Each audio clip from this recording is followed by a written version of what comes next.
Welcome to the Made to Heal show. I'm Dr. Casey Holland, and today I have the honor of having Dr. Jill Crista with us. Thank you, Dr. Crista, so much for joining us. Beyond excited for this episode. If you are not familiar with Dr. Jill Crista, I'm really excited to share her with you today. She is a pioneering naturopathic doctor, best-selling author, devoted educator, and creative innovator. Her superpower is to make complex medical concepts simple and digestible for the average person. Dr. Jill's passion is to elevate the well-being of the planet by assisting in the healing of her inhabitants. She focuses on conditions that cause injury to the brain and nervous system, including mold, PANS pandas, Lyme disease, concussion, and post-infectious syndromes. Her books, products, and online courses support those wanting concrete steps to conquer health challenges. I have personally read her book, Break the Mold. I have taken her courses. You have made such a huge impact on my ability to help people. So it's a huge honor to have you here today. Thank you. And I just want to hear, and I want everybody else to hear, what led you down this path to where you are now as such a leader in this field of mold and complex illness. Well, it helps to move into an area where there isn't a lot of natural medicine options for people. So I was very busy very quickly in my practice, and I moved to southern Wisconsin, which ended up being a hotbed of environmental illness from paper plants, lead mines, all of these things. And that was a passion of mine. So I was pretty excited to be able to impact people in that way. And then found out that I was also in Lyme country, which big surprise to me. I kind of knew that Lyme was a big deal in northern Wisconsin, but I just graduated thinking that it was a joint problem and you get a target lesion and that's easy to diagnose and easy to treat. None of those is true.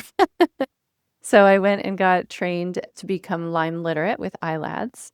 And it's amazing when you apply, treat the cause, once you can identify the cause, people tend to get better. Except in this group of Lyme patients, in one of them, they had found a toxic black mold in a basement remodel.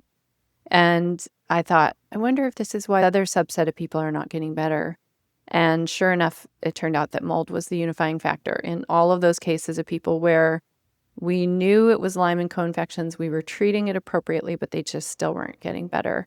It's because they were living in mold. And so that took me down that whole Pandora's box of understanding mold. I hit PubMed and read as much as I could, just started to create ways of managing that.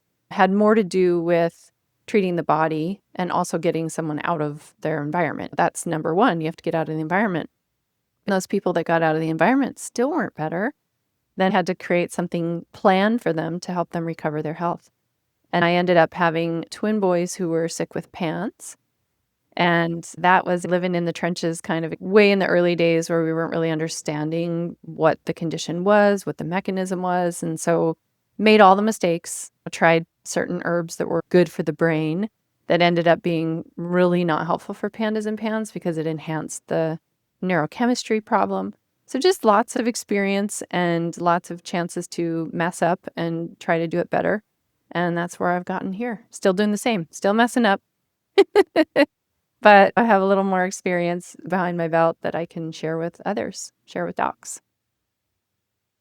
Yeah, that's one thing I really notice when I read your book is you can just tell that you've you've done trial and error and you Yeah. completely know what you're talking about. You understand mold so well. And when you've gone through it and lived through something, it's so much different than regurgitation because you've seen it, you've been there. So for people that might be wondering, is mold impacting my health? I think I know a lot of patients, they say, I've been on online forums or whatnot, and especially with all the information that we have available now, it can be really overwhelming. Yeah. Do you do you have top red flags that you tell patients or kind of how do you help them with that first step of should I really be considering mold as a part of my health problem? The biggest thing, and this is similar with Lyme disease as well, is if you're doing everything reasonable. So you're seeing a naturopathic doctor or a functional medicine doctor, so not just conventional medicine that is designed to suppress your ability to heal.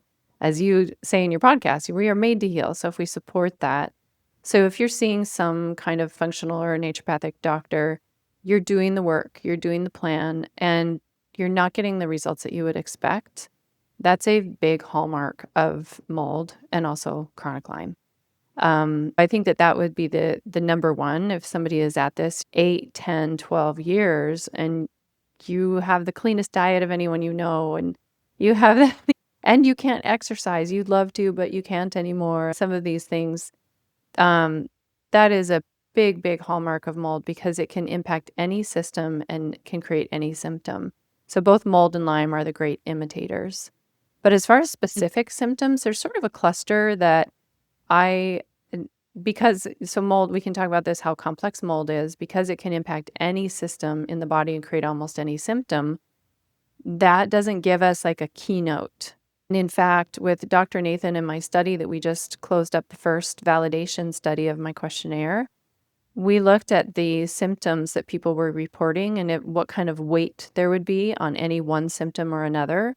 And when we put it into a pie chart, it was just a lot of teeny slivers that looked almost all the same. And what that means clinically is there is no single symptom that can diagnose mold-related illness.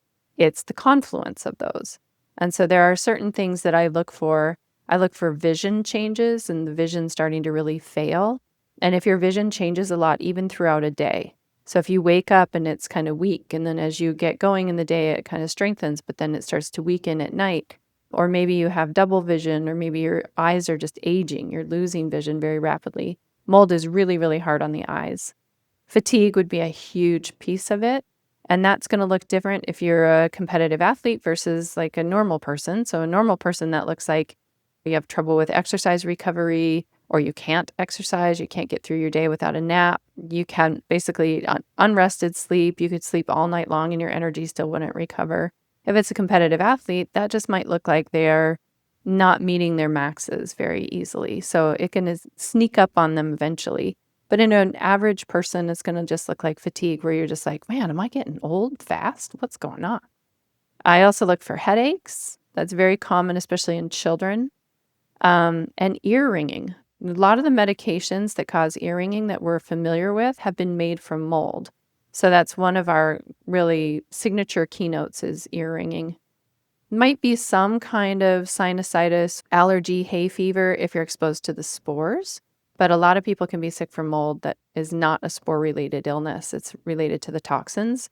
And so they may not have any sinus problems at all, or any hay fever, any asthma, any of the things that we normally think about as a mold problem. That's really a mold allergy problem. And then we go down some kind of gut disruption. So you start to lose foods you could eat before and now they bug you, like garlic and onions or eggs or the Brassicaceae family, broccoli, cabbage, cauliflower. If those start to really mess up your digestion, or if you start to have histamine issues that you can't eat foods high in histamine, that's a really common thing that we see with mold. And then another weird keynote one is pelvic pain. The concentration, the way we get these toxins out of the body is through the bladder. So we see a lot of bladder symptoms because the toxins are in the bladder and they're irritating the bladder. But as they're hanging around in the urine, they can soak into that area and cause just dysregulation of the nerves there, which causes a sense of pain. So detoxing that area can be very helpful. Kind of like the top down of, and then skin rashes, I should have said. It's going to, mold will enhance whatever your tendency is. If you tend to get acne, it'll make that worse. If you tend to have age spots, it'll make that worse. If you tend toward dry skin, it'll make that worse. If you tend toward oily skin, it's going to make that more oily and inflamed. So whatever your mold is really good at that, taking whatever is rough for you and making it rougher. Yeah, I like what you said when you said it can cause any symptom.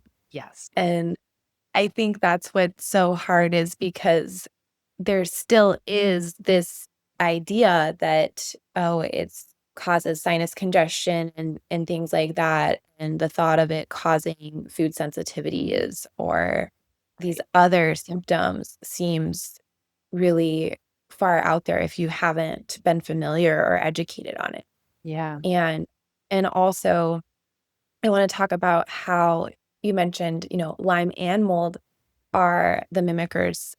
So a lot of times, what I am seeing happen with patients is they have had all these symptoms, and it might have taken them 5 to 10 years to get a Lyme diagnosis, and then they think that it's just Lyme, but then it's actually Lyme and mold. So I guess when it comes to really what we should talk about is when it comes to testing, what is the best way forward with that? Because they're probably going to only look at it from an allergy perspective, but I know that you have a really great understanding of what is best when it comes to actually diagnosing mold illness. So do you want to kind of go through that process of how you kind of navigate testing for patients? Sure. The greatest way now that we have the my questionnaire has been validated to be a positive predictor for mold related illness. So, when I was sitting with Lyme patients saying, "Well, now I know that there could be mold with this picture. How am I going to tell the difference? How am I going to tell if they're both the great mimickers?" And Dr. Horowitz, his Lyme MSIDS questionnaire, which was Dr. Broscano inspired, and he had his questionnaire scientifically validated, which means if you have a certain score on that test, it is a high likelihood that you have Lyme or Lyme and co-infections. And I remember talking with him very early on when I was learning about that this could be a mold thing. I said, what if we create a questionnaire like that for mold? And he said, well, it's going to be exactly the same Venn diagram. And I thought, okay, challenge. I don't think it is. And so let's figure this out. And so I took his questionnaire as my inspiration to create a mold related illness questionnaire so that myself in clinic, because I'm very impatient and I cannot stand the suffering of others, I'm like, I want to know, I want to know early. And the earlier, the better, because also in both conditions, the lab testing can be really challenging because we are asking your body to tell us what's going on. And if your body has been impacted for a very long time, it may not be able to communicate adequately through that testing. So I did create this questionnaire I've been using for this version of it for about 15 years. And we did run it through a study, and it has been scientifically validated to be a solid diagnostic tool.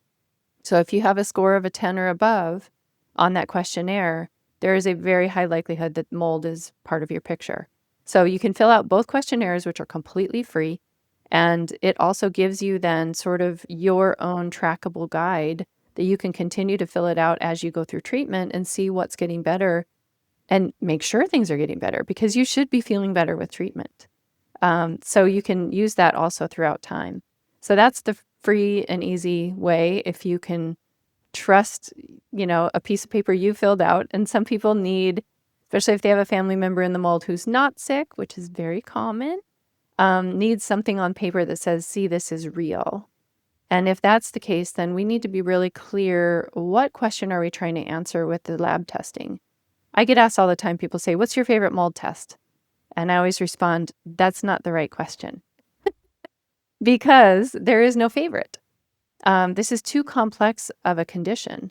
There are multiple molds that can live in the environments we like to live in, and they can make multiple toxins. And so when I sat down and I did the math of how many different options could that be, it was 15 million different possibilities. I mean, that how are we going to say one test is adequate for picking that up? And even with the tests that we have now, it's still a challenge to pick up mold when it's a problem. So what I like to do is normally the question is, am I in mold right now? Because the number one treatment is get out of mold. So Mhm. the exposure needs to be taken care of. So that's the most important question that we could be asking. And the way that I look at that is I will look at 4 to 5 different labs that point more arrows to yes or no. And if we have 3 out of the 5 are not looking good. So they're positive tests, which always is so weird how we say positive and negative in test language. I'm like, is a positive a good thing? To me, I think it's a good thing, but a positive lab finding is not a good thing. That means we're finding something. So if we have 3 out of 5 of these that are not looking good, then we have a very high suspicion that mold is in their current exposure, typically your home. A lot of people like to blame they went to the parents' house for dinner that they know was moldy, and that's why their labs look so bad. This means a lot of these labs, you need to be in the exposure like when you're sleeping, like long-term exposure. So we can look at something called a VCS, a visual contrast sensitivity. Like I mentioned in the symptoms, the eyes get hit really hard with mold, and it's from the toxin part, typically. And so that your ability to see contrast can be affected. That specific thing that the eyes do can be affected by the toxins from mold. So we can look at a visual contrast sensitivity. And if you've lost the ability to sense the contrast, that it points an arrow that says, yep, probably actively in mold right now. Because that is one of the things, since the eyes are so important for survival, that the body will clean up right away. So if you get out of the exposure, a lot of the vision things tend to correct quite more quickly than other problems that mold can cause. I also look at a chemical called MPA. This is a chemical that mold makes when it's actively growing and living and metabolizing, and it's only a couple of the molds that do it. So if you have a different kind of mold that's doing that, that's not going to help at all. But typically in a mixed damp environment, there's going to be Aspergillus and Penicillium mold in there. Typically, they're very fast growing. They're very ubiquitous. They come in on our clothes and our hair and things like that. So if we see a high MPA, this is something in someone's urine. This is something we can clear very quickly and easily. But if it's there in someone's urine, that's another arrow that says, that's a pretty high sign that that person has been exposed to mold in the last 72 hours. So it's like we clear this real quickly. So that's another arrow. And then I look at a MyMyco lab. I'm looking at the IgE. The IgE will be high for any of the mycotoxins that you've been exposed to in the last 2 to 4 weeks to a significant degree. So again, it's not just, our gym is moldy, or we went to my folks for dinner and it's going to be something where it's a longer term exposure. Otherwise, your body wouldn't waste the energy to make the antibodies. The body kind of waits. It's like, is this a problem? Is this temporary? Is this something we have to complain about? And if it's something where you're being exposed to this toxin over and over and over for hours on end, it's going to waste the energy to make the antibody.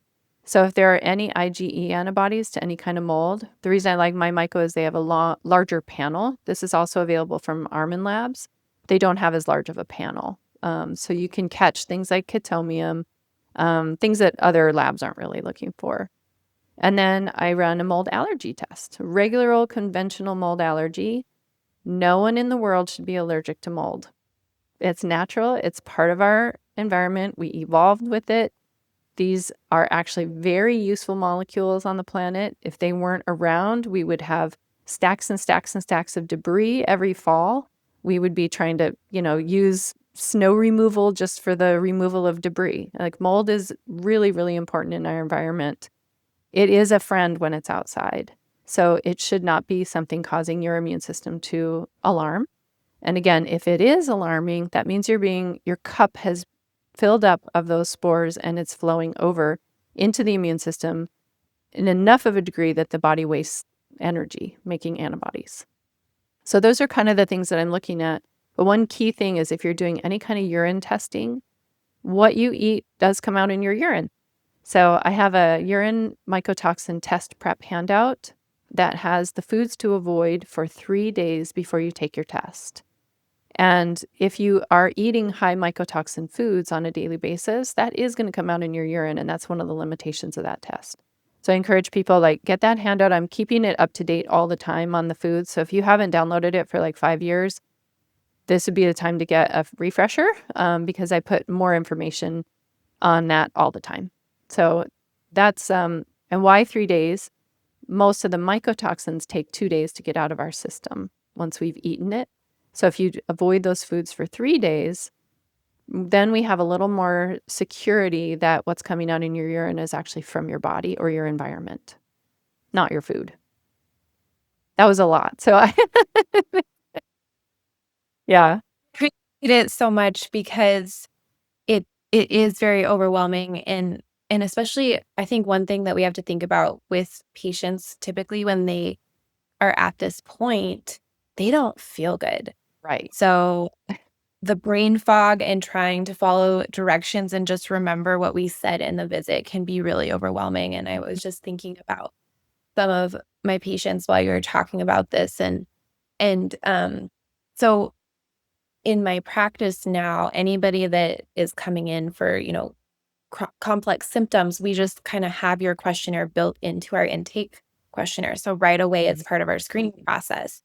And so that immediately gives me so much information. So thank you for making that. Yeah. Um, because it is when you look at so they come in and they're like, "Gosh, just your questionnaire was so long," and I'm like, "I know."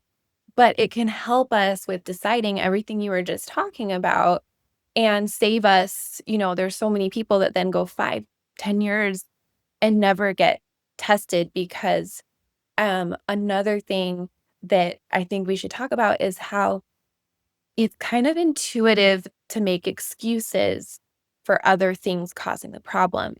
Mold does this weird thing where it's like, "Well, that's my home. That's not what's making me sick." And our mind just looks for other things. And that's where the testing can also help is just taking out that subjectivity of, I don't think it's my home. And unfortunately, a lot of times it is, Mhm. and we don't want to deal with that.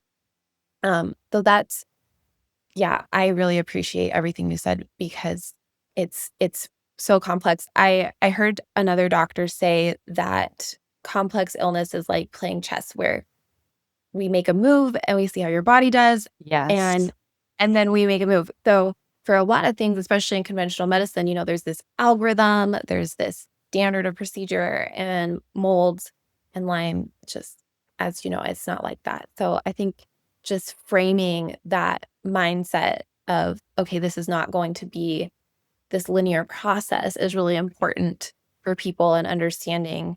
So if after you test them, if they're positive, then let's just kind of talk about, the first step is obviously stopping the exposure. Um, and Easiest that thing to say, hardest to do. I I think that's the heart of the treatment, Yeah, right? absolutely. Uh, yeah. So if people are at that point, I think I just want to hear your thoughts on kind of, I guess, validating how important that is because, you know, um, a lot of times people want to just start antifungals and don't understand why they can't just clear the mold that's in their body and then well there's mold everywhere so then I'll be able to handle it in my home or whatnot. So if you could just kind of help explain how important stopping that exposure is, I think that would really benefit a lot of people. This may help. I have done peer-to-peer consultations being the second, the expert whatever doctor in a lot of cases with really smart, very skilled doctors, hardworking patients who are willing to do all the things except the home thing. So in about 85% of my peer-to-peer consultations where someone has been working with their doctor, they they want to, bring in me as the expert because again, the reasonable things weren't clearing. Um, when I then ask them to run those 5 labs, which tells me how many arrows are pointing to the fact that they're actively in mold at that moment, 85% of the time on these peer-to-peer consultations, their patients are still in mold. And the patient has convinced themselves and convinced their doctor that that is not the case. And the labs tell the truth. I have Hmm. people who have smoking high IgE on my myco lab for many, many, many kinds of mold, a very high MPA in their urine, a terrible VCS, a mold allergy. I'm like, you're in mold. With all of the things that they had been doing that do make a lot of sense. Very, very good treatment plans, hardworking patients. Like I said, they're doing all these dietary things and getting rid of the histamine and taking the supplements and managing the antifungals and the binders and da da da da da da. but they didn't do the one thing, which was get out of mold. And that would have saved them months, years, hundreds, maybe thousands of dollars. And it is this thing that mold does. It rocks our sense of safety in the world. So if it's my home making me sick, I'm not safe anywhere, is what people's brains start to think. And we are hardwired to find safe. And so when we have this problem that is like, no, actually your sanctuary, your safety place is actually a place impacting you, that is such a cognitive dissonant moment that a lot of people are just, they cannot get there. And that's what, as you know, I created a guided visualization for this very thing because I see it over and over and over again. So I used some of the energy medicine that I've been trained in, which now, quantum physics is saying, yes, this is actually a real thing, so that we can actually adjust our frequency so that we are not in coherence with mold, because that's the other part that it does. When it is in your home, it starts to become part of your family in an energetic way. And then you have a hard time kicking it out. It's kind of like some people when they have chronic parasites, they just are like, they're sad to kill something. A lot of gentle souls end up in these predicaments. And it is not meant to be inside. It doesn't want to be inside either, because when it's inside, it has to compete with mycotoxins, which actually costs the mold a ton of energy. When it's outside, it gets to just metabolize, fatten up, have its babies, It doesn't have to be spending energy on making something to compete because there's abundance in nature. There's a limited abundance in the indoor environment, and where there is one mold, there will be others. And then they're in this competitive environment for the limited resources, and they have to spend a ton of energy making mycotoxins. They don't want to be doing that. So you're actually helping the species if you eject them. And so that's what that guided visualization is about. Get off the coherence of mold. Let's get clarity, and let's build your home space to be a safe space again. Mhm. Yeah, your guided visualization is very powerful. I would say that it also helps just with intuition in picking a safe place. Uh, we moved a lot when my husband was in the military. And so it was this constant thing of, is there mold? And after I did that visualization, we have not lived somewhere and gotten sick because, I mean, also we've been sick, so we're more careful. Yes. But where it's just not even an option anymore. Mhm. And especially for people that may be more sensitive to mold, where, you know, they can't have any in the environment, we can talk about, you know, an ERMI score or how clean it needs to be, but really it comes down to, how that's interacting with your body too. And ERMI scores and all of that can be low, and there can still be something that isn't right for you. So your guide is, yeah, it's very powerful. Highly recommend people doing that. Um, so when we have gotten into a safe place and there is no exposure, Dr. Jill has an amazing approach that's different than a lot of original conventional ideas, I would say, for mold illness.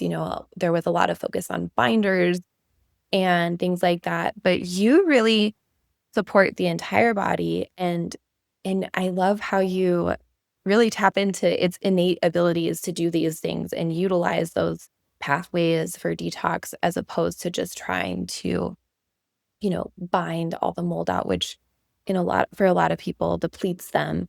Um, so maybe we can just kind of, I mean, we could do a whole episode on that. But maybe if you could just give kind of a few key points of what makes your approach unique, and those innate pathways that you are basically supporting the body and giving what it needs. Sure. I mean, a lot of thanks goes to Dr. Paul Anderson, Dr. Walter Crinian, Dr. Lynn Patrick, all naturopathic doctors that trained me.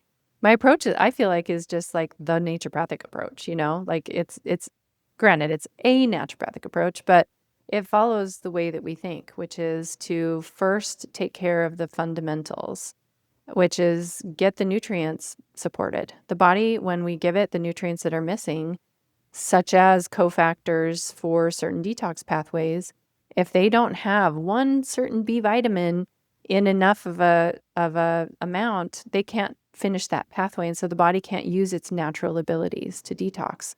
So starting with just putting the things into the body that we know are going to be supporting the pathways that naturally want to be churning and running to help you move toward health.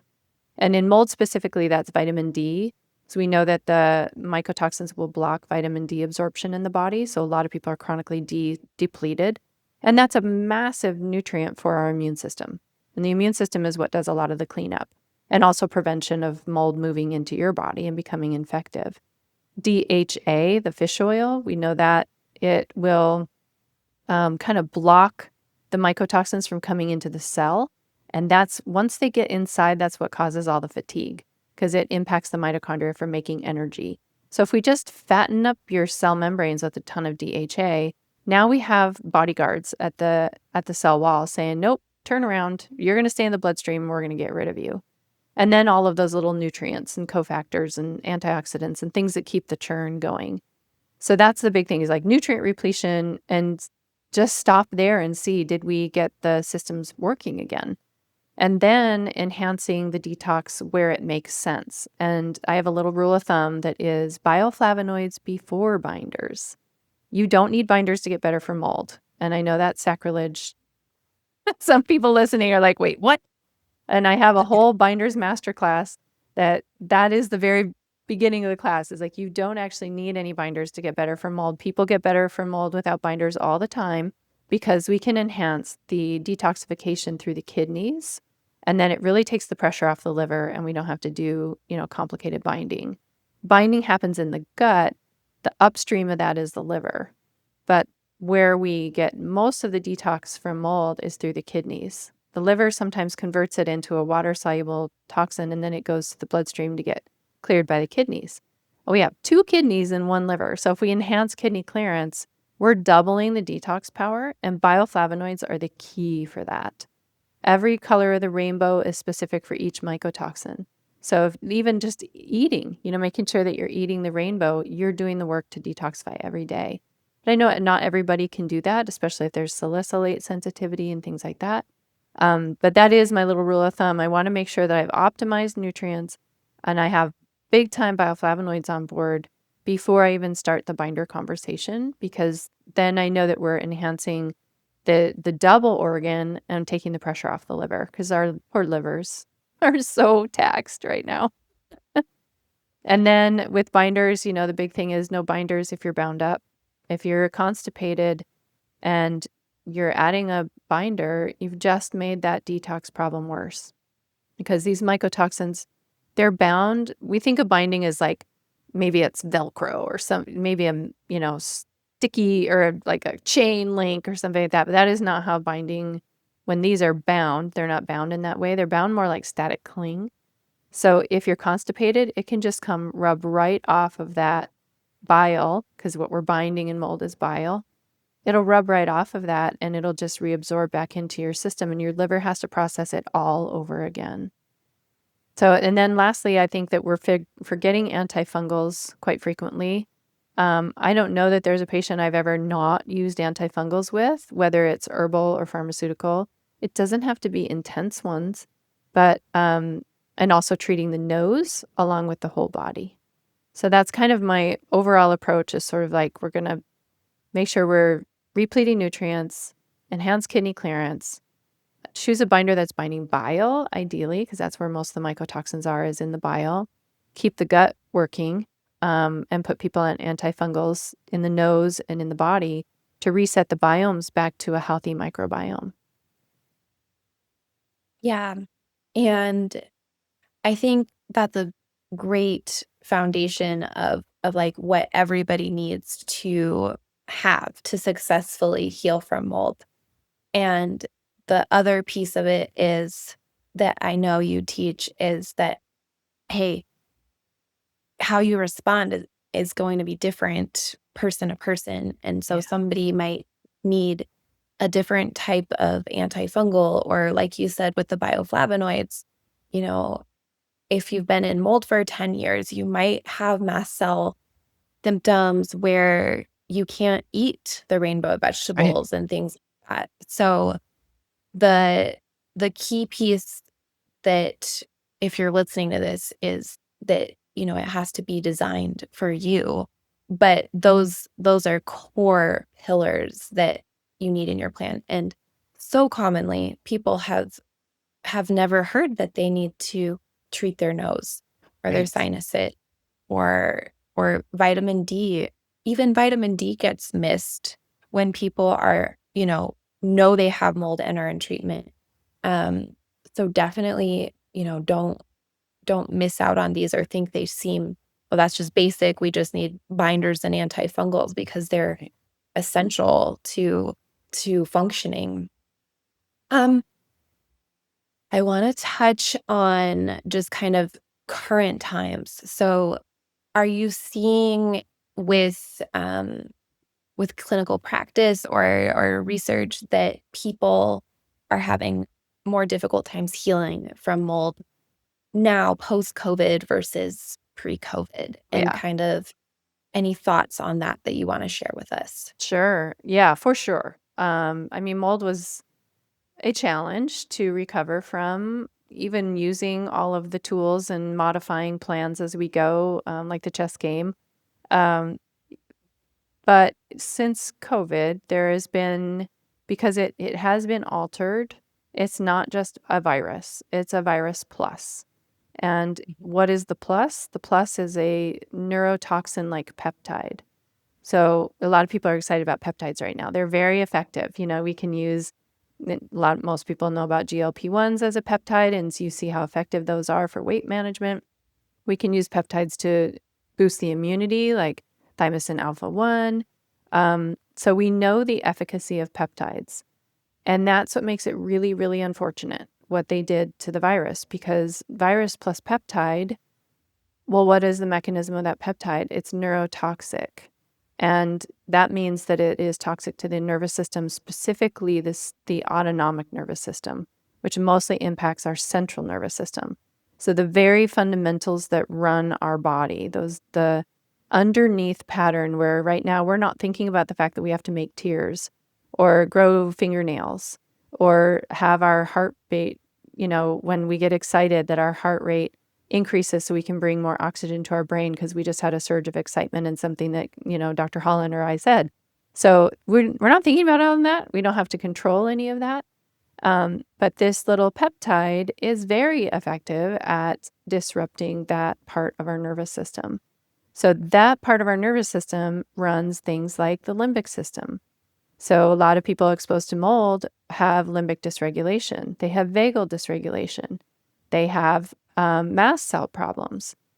When this little peptide gets locked into a receptor, it can lock in, and my theory is that it has the ability to sort of either permanently change the receptor it's locking into, or somehow like stick in like a sliver.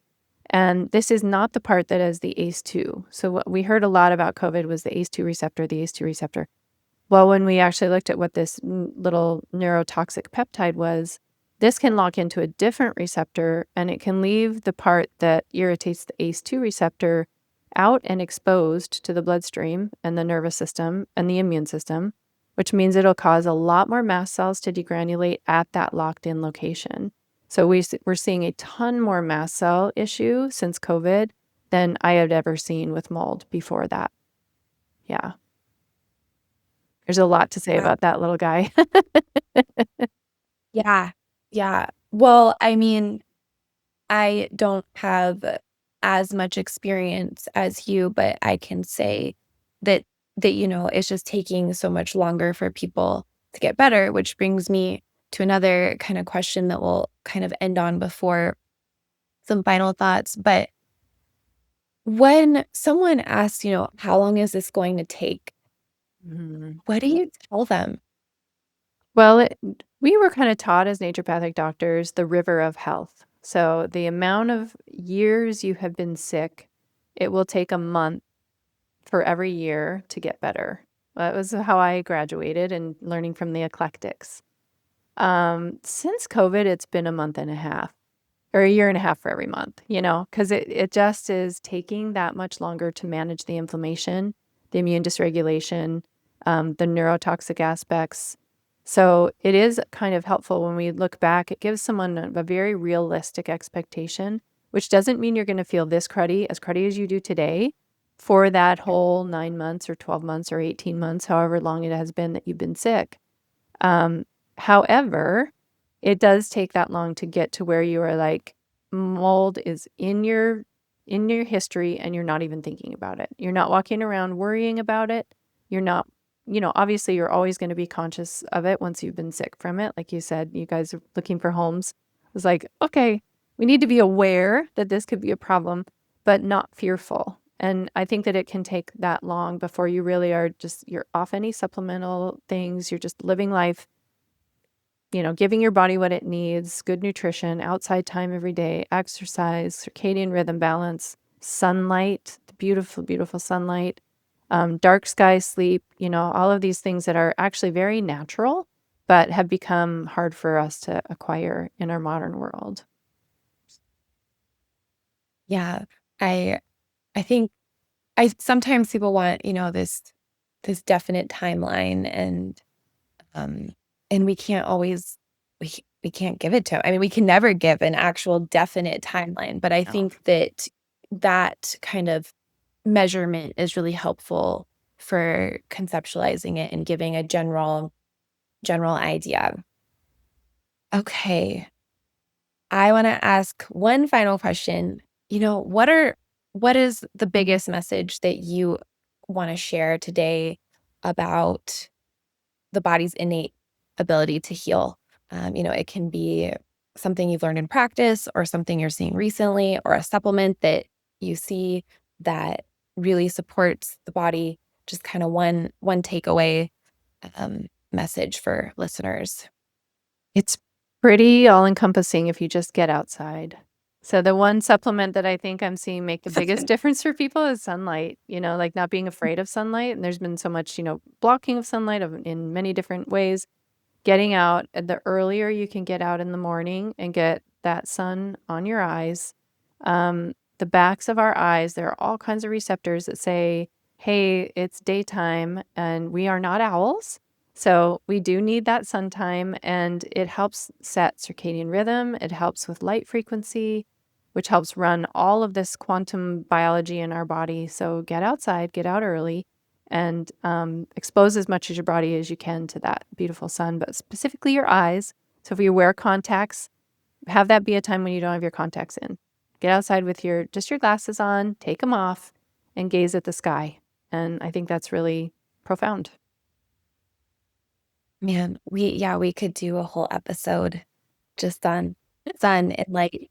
So that is golden wisdom. Thank you so much, Dr. Jill, for joining us today. How can we find you? You can find me at drcrista.com. That's drcrista.com. I have a host of masterclasses that deep dive into all things mold and things that result from mold. So if anyone's looking for support, they can take one of those masterclasses. Yes, and Dr. Jill Krista also has a lot of resources on pans and pandas and a book regarding that. So I'll put that in the show notes as well and link her website where she'll have new master classes in 2026 too. Yes. So thank you again for joining us. And we might have to have you back soon. Yes. We have more to say. Thank you very much. It was an honor.